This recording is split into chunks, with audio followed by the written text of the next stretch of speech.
because you sent us a note overnight that you've got some new information out of East Palestine. You're obviously in a different part of the great state of Ohio. We've been there twice. We're planning to get back. Joe Biden, Kamala Harris have still not been there. What's happening? What are you hearing about East Palestine, ladies? So, Ed, we are breaking this news right here on Wrap. No one else is talking about this. I was up late texting a family that we personally know out of Eaton Township, which is about 2 hours northwest of East Palestine, where they are seeking, and they already have the waste, the toxic waste of East Palestine sitting there ready to be incinerated by Ross Environmental Industries. Now, last night was a township meeting to rezone 120 acres. So we normally it would be residential or light industrial, and they want to have it rezoned to heavy industrial. Here's the issue.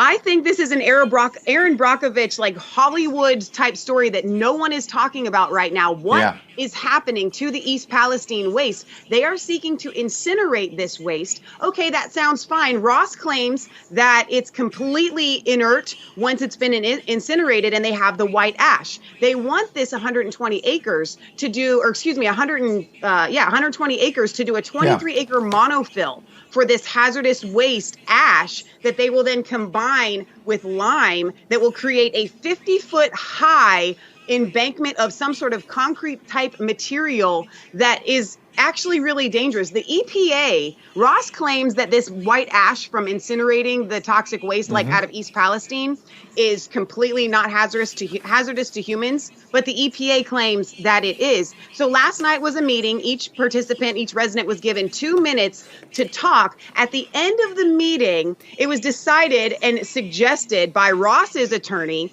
that they kick the can down to July 12th and then decide. However, Ross's attorney says no more public comment. This is completely egregious. Ross has been dumping since 1949, and this land can't even be used for daycares anymore. And so they want to expand their reach.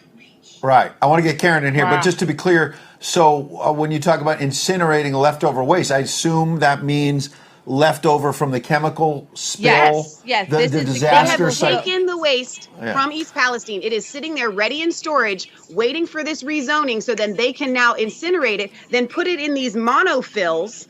And then what goes in the air when they insert it? What's in the air? People were telling us, Karen, when we were there, that they were smelling things at night. Their eyes are burning. Kids had marks on their bodies, even before this. And Mike McCullough, who's a friend of ours who we met at the Golden Dawn Diner, was texting me yesterday and said the local news is reporting that they finally did a massive cleanup there, which I think is very interesting. And how do you define cleanup? Exactly. Remove the contaminated soil by trucks and in the drainage ditch near the waterways and the site of the crash. We're going to have to get back there in July, it sounds like. It sounds like July is a pivot point here. But go ahead. I don't want to cut you off. No, they have to go somewhere. And so Ross is one of 24 heavy waste incinerators in the country, like the whole country. This is regulated second to only nuclear power plants. I mean, this is a really big deal. So to me, the most egregious statement that I got from one of the residents, Karen Johnson, she said that the Eaton Township trustee, Jason Manchin, in a recent meeting said that if all the trustees voted down the proposal for Ross to rezone this land, then Ross would turn around and sue them, and that the township didn't have a way to fight a multi-million-dollar lawsuit. So they're not taking into consideration the safety of, self-admittedly, they are not, and Lorain County Planning Commission is also admittedly not taking into consideration the health and safety of the community. They are just pushing this forward. They are being strong-armed, and Ross has done some donations to the township in a big way, and so the township might be feeling a little bit like tit for tat, pay for pay. Hey, let's seed some money here for the township. Let's throw some money around.